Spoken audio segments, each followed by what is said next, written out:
Mic check 1 2 3. Yes, it's working. All right, guys, welcome back to another recap. I know I missed one yesterday, and I can go over those trades today. Honestly, I may not. I'll just go over the big one and show you what happened there. And so I didn't do a recap because I finished $58 negative yesterday, so it was pretty much a scratch day. But I started noticing a pattern, and it happened to me on Wednesday. It happened to me on yesterday, and it happened to me today, but I was able to keep my cool, keep trading the setups, didn't chase everything, and I think I know exactly why it's happening, and so I will cover that when I get to the trades. But being able to recognize these things and only being able to play the quality setup is what saved me today. So today I am up $307. Small green day, but yesterday I lost 60, and then Wednesday I lost 100. So that in itself, one green day covers two red days, plus a little bit of profit, and then Tuesday $700 loss, Monday $700 win. So it's a pretty scratch even trade week. I think last week I made over 22, 23, $2,400. So I'm okay with this week being a scratch week. I ruined it honestly myself. I could have been up 800 this day. I could have been up 300 this day, and then today another 300. That could have also been another $2,000 to $3,000 week. But oh well. If you like these recaps, guys, please hit the thumbs up. It is completely free to use, so just do it and help me out. Get the algorithm to promote this video to more people, so more people can watch.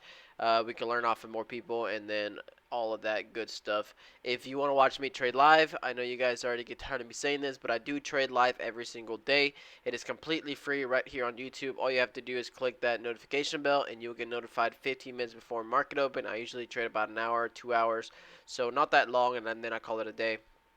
And you can also watch on tradecaster.com. It is free. I know when you go to the website, it asks for a payment. Just cancel out of it because I don't charge on Tradecaster. I wouldn't charge there if YouTube was better. And the majority of the people that watch me do watch on Tradecaster. So that's it for this intro, and let me go over the trades. So trade number one today. I guess I'll go over yesterday. So yesterday, sorry guys. Yesterday, which was a big winner? I think it was GOVX as well. So let me go back to GOVX. Okay, GOVX yesterday. I started off the day. No, that's today. Here we go. GOVX yesterday. I think GOVX yesterday. I instantly got green on this stock. One of these stocks. Which one was it?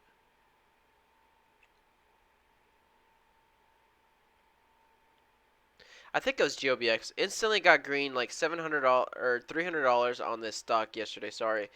Got green $250, $300 on the stock. Ignore that P&L. And then I took paper cuts, paper cut, paper cut. And then here, I don't know what I'm doing. Like, I'm trading the back end of the stock, and I'm taking paper cuts. And then yesterday as well, I took CMRA, which was kind of a nasty flush on me. The second I bought, it flushed, and I ended up covering. Right here, I gave $160 back right there yesterday, and then another paper cut, and I was just trading these stocks. Look at the volume, right? I mean, it's not ripping, it's not breaking now, there's no momentum, and I was just trading these setups here, just trying to get a little bit of money when I knew that there was no plays there, right? So, and that is exactly what I think was happening with Wednesday and Thursday. So Wednesday, I took trades on PGY, got myself up, and then I started chasing these stocks with lower volume, and I think that's my problem. This week was pretty slow. We got good momentum in the first 10 minutes, 20 minutes of market open, and that's because everybody's trading, right? When volume is there and everybody's trading, moves are clear. And then when everybody's like, you know what, today's another slow day, I'm going to call it a day and get out. That's when I kept trading, and I was giving money back because the lower the volume, the least clear these moves were, and I was just trading bad setups. So it kind of happened today as well. Today I started off with GOVX, and I made some money on GOVX. Let me see. And then I started giving some profit back. I don't know which stock that I ended up losing on TBLT today. So I went back to TBLT and I traded TBLT and I lost 115. Let me see if I can get those trades to pop up. So TBLT once again trying a nice little break of downtrend here. I wanted to see if this stock would come out of this downtrend and then retest that high, kind of like what it did here. But this was not the place to add. This would have been the place to add right here, and get that move right there. But in second, this broke to the top side, hit a new high. Sellers quickly stepped in and flushed it back down. So once I saw that, I left it alone, which actually I did not see this, but this stock is still rallying. It's still making some nice moves.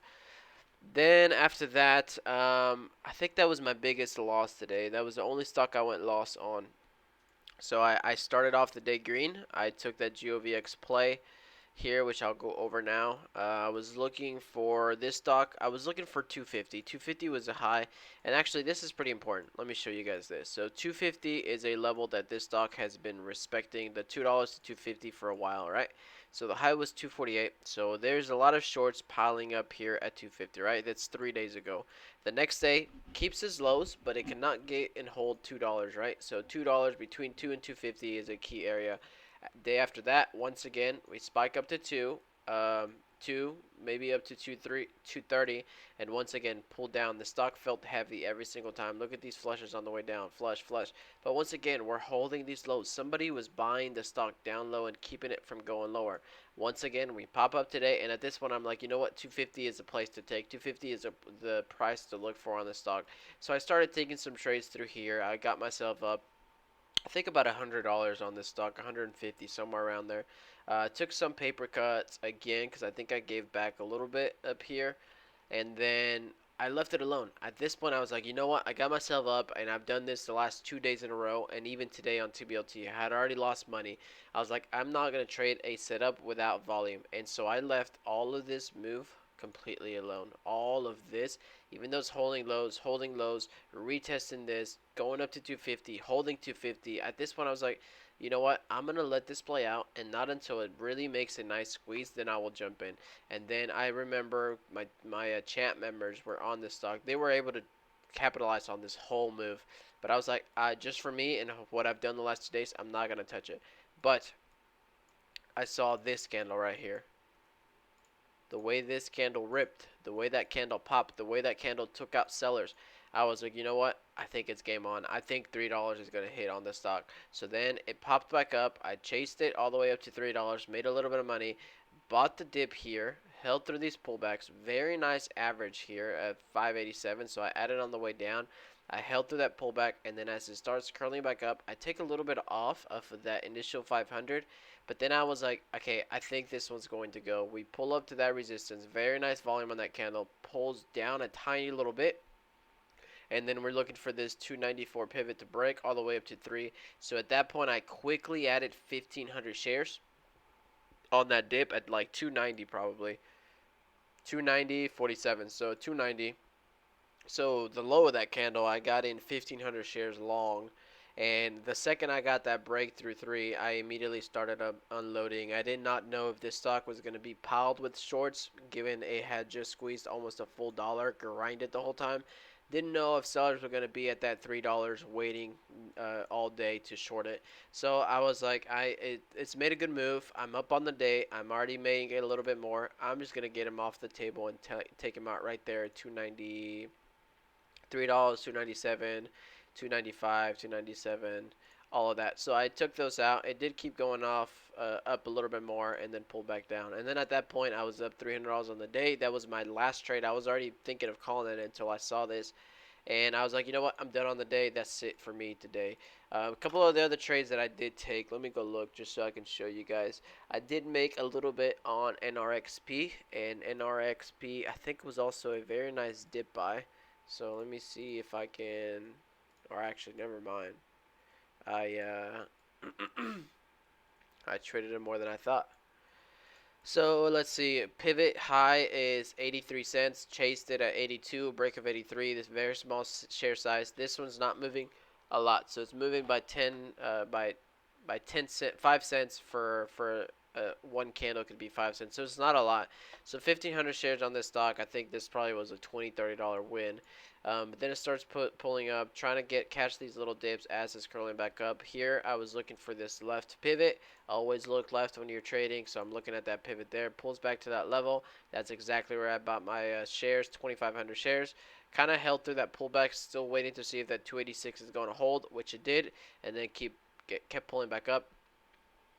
This one I was looking at a target of $1, right? All the time, just like GOVX. Look at a whole dollars, look at a half dollars. What's the next target that you're gonna get? $1 on this one, right? So at that point, I was like, okay, I'm pretty confident we're gonna go up to a dollar, at least hit a dollar.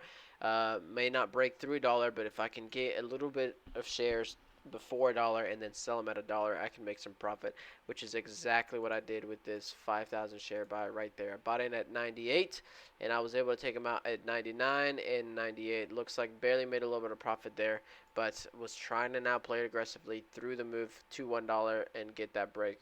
Looks like I took some all the way to the end. I stopped out with 1,000 shares, and then once again, I'm trading the back end on the stock. What felt like the back. Oh wait, no, not this one. Sorry. So I had my trend line there, kind of bounced off of it. I took a stab too early and closed it for a loss on that one. I could have re-added there with that pivot there on the left side as well, but didn't take that one either. But now that curl back up all the way, I was like, you know what, this is going to reclaim a dollar again and actually try to hold a dollar. This time we broke a dollar and never held it, so I was like, maybe this time we break over it and hold it.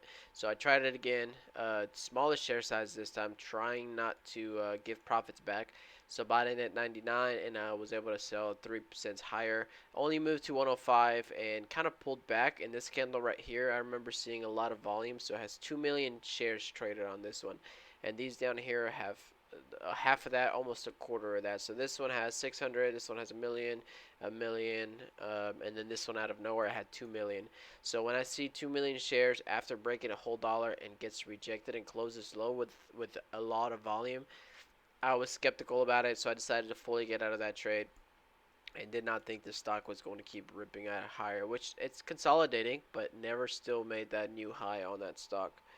Let me see, and I think that was it. So GOVX kind of finding support at that $3 now. I kind of faded below 3, but reclaimed 3, and see if this stock wants to keep moving higher. Not trading for the rest of the day. $300 profit is fine with me on a Friday at the end of the week, at the end of July. Keep my profits and then start the next month fresh. So that's it for me today, guys. I will see you guys Monday. You guys have a good weekend. And like always, any questions you guys have, please let me know. My Discord is down below. You can always reach out to me there, and I will always get back to you as soon as possible. With that being said, I will see you guys on Monday.